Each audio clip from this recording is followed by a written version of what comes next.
What's up guys, Houndish here, and today it's time for This Week in Destiny. And in this update, Bungie actually go ahead and they talk about game stability. So they give some information about stability in the game right now, some of the stuff that's been going on, and their plans to improve performance and stability moving forward, including with updates in Season 22 and 23. So we'll talk about that. They also have a buff coming up to improve the drop rates of exotic fish. That one could be particularly useful next week, as we should be seeing a new exotic quest launch. Plus they talk about players being banned, some of their plans for Bungie Day, and we've got a couple of other things to mention in the video. So without further delay, we'll jump straight into it. And so first up this week, a quick update from Bungie, and they said earlier this week we issued a small number of bans for cheating. If you are unsure of why your account may have been banned, please review the guidelines. And so I believe this affected a lot of speedrunners in the community. There were a significant amount of reports on social media of players not being able to access their accounts. But Bungie do say if after reviewing the guidelines you believe your ban this week was in error, please contact us using our appeal form. And so a quick heads up about that, I don't imagine it's affected a lot of players right here, but if you happen to need the details on that, I'll link Bungie's tweet down below. And initially, we have an update on game stability and Bungie's next steps. So they say first up, an update from the engineering team. The services that power Destiny 2 are a critical part of every player's experience, and we're committed to improving stability and reliability long term. So today they want to dive into some of the technical details around Destiny 2's service stability and provide a deeper layer of transparency about what we're doing to improve it through upcoming seasons. And they talk about some of the tech they introduced with LIGHTFALL, which did actually make the experience relatively smooth with the launch of that expansion. But of course we've been seeing issues since that, and they say we've identified several issues with those changes that they're working to correct. And so in terms of improving the infrastructure, they say when gameplay messages from Destiny 2 are received, they're sent to a key service called Claims, which then routes them onto the server that is responsible for your player data. And this is an essential service for keeping the client and server in sync during every moment of gameplay. And ahead of LIGHTFALL's launch, a few improvements were made to the Claims service. We made updates to some of the underlying communication technology and made changes that allow Claims to scale out to more servers so that during moments or events of high concurrency, the service can make use of those extra resources and avoid getting bogged down. But they say they have discovered issues around the service's error recovery functionality, and normally if Claims has a communication channel disrupted to other services, it's designed to automatically restore the connections. And these disruptions can happen for a wide variety of reasons, including hardware failures, network hitches, or problems with other services. However, despite rigorous testing, the update system is not always recovering as expected in the live game environment. And if these channels are permanently disrupted, this can be one of the causes behind Weasel, Baboon, or other error codes for a large subset of the player base. And in these cases, even a rolling restart of our Claim service is not always enough to restore the service. Instead, a full restart of our Destiny 2 services must be performed in order to restore the Claim system, which they're rapidly working to correct. And I guess that's where the emergency maintenance side of things comes in. But they go on to say, fixing these Claims issues is the very top priority for our services organization right now, but we must do it very carefully. If done incorrectly, we could unintentionally make stability for players worse or create new issues. And they add that this isn't a process that can happen overnight, and we must make sure that as we make these fixes, we guarantee that the gameplay message is getting routed reliably so that Destiny 2 experiences remain smooth and stable. And they finish here by saying, although Claims is just one of the many services which are receiving ongoing updates and maintenance to improve the stability and reliability of Destiny 2, the improvements we're making are a crucial step in both addressing the immediate issues players are experiencing, as well as better equipping us to deal with any potential future issues that may arise.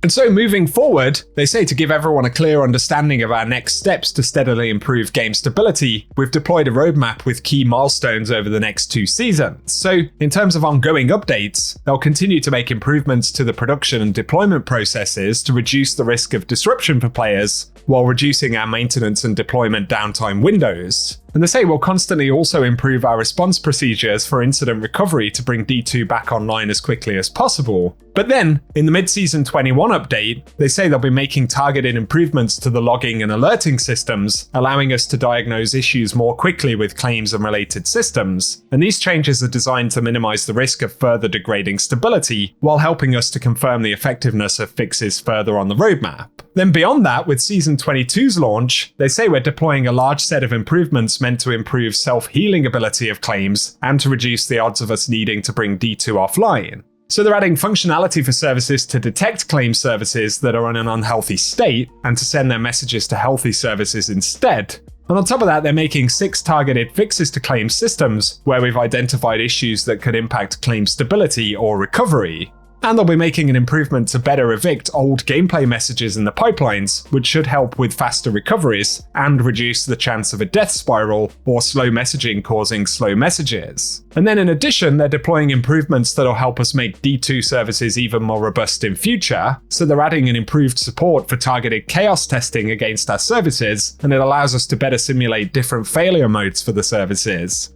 Plus, they're adding more logging for non-claims portions of our messaging pipelines to detect other issues that could lead to connection problems for players. But finally, they also plan to reduce the odds of introducing new problems with these changes, so they're updating and expanding the claims unit tests, which is automated testing that verifies code is behaving the way it's expected to.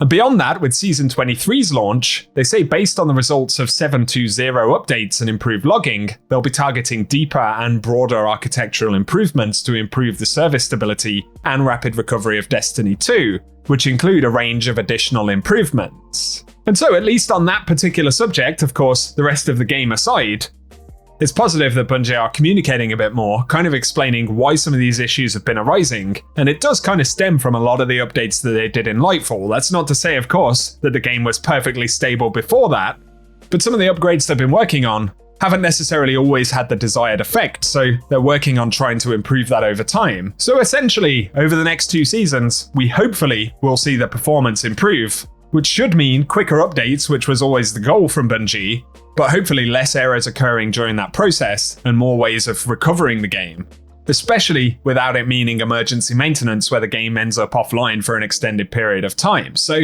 of course, the ball is in Bungie's court. I think it's positive, though, that they've communicated about it, and hopefully that will improve. But give us your thoughts below, and for now, we should at least give them some credit for talking about the issue. So let us know what you think in the comment section. The other important section of the TWAB right here, though, and they say whether you're having a shockingly good time on Nessus, catching a break in the EDZ, or spending time in the Misty Throne world, they have some exciting news for players catching fish in the game. So, starting a reset on Tuesday next week, as part of the Bungie Day celebrations, we'll have a new fishing perk, which is called Lucky Week. And so for 1 week, Nessus, the EDZ, and Throne World will all have a bonus that doubles the exotic fish catch rate. So if you need to finish up that triumph, or indeed, if you're working on the exotic quest that's been ongoing for a couple of weeks now, that drop rate will be literally doubled next week. So for folks who want to get the final exotic fish to get access to the quest next week, that'll be super useful. But equally, if you're trying to catch all of the fish still, it might just be worth hanging on till next week, stacking up as much bait as you can, and heading out there to catch a juicy golden fish. So keep in mind that buff will be dropping next week on the reset. Finally, right here though, this week Bungie also announced details of their Bungie Day giving campaign, and this is a charity campaign that'll be running through July. So they'll be supporting Direct Relief and the International Rescue Committee. And the idea is to raise a bunch of cash in the community. So they outlined some of the different bundles and rewards that players will get for making donations. Initially, the $10 donation will reward the Heartful Shell Exotic Ghost, and for $25, you'll be able to get this year's Bungie Day Giving Festival emblem, but $50 will award the Helium Hearts. And that's a new emote right there, with $100 donations rewarding a Bungie Day emblem bundle, with every Bungie Day emblem released over the past 5 years. So those are pretty cool, but also a $777 donation will reward the Bungie Foundation Heart Emblem Bundle, and there are some really big donation rewards as well. A $1,777 donation will reward an exclusive Marathon t-shirt, and that'll have a unique 0777 number printed, which will be exclusive to fundraisers. So there are some cool items there, but obviously some of the donation and fundraiser amounts are pretty high. Check this one out. For any folks who can raise $25,000, there'll be a new emblem and shader there at the top. The next emblem down is for $50,000 raised, and there's even one for $100,000. So Bungie are aiming pretty high right there, and as you can imagine, some of those rewards will be very, very rare. But if you want to check out all of the donation rewards and ways to get involved, including a new community emblem competition, then I'll link their blog post in the description box below as well. For today though, that is what we have to round up in the video, guys. So as always, I hope you've enjoyed this one, and if you have, a rating below really does help us out. Also be sure to get subscribed to the channel, and I'll keep you posted with more Destiny content, but otherwise, I hope you guys have an awesome day.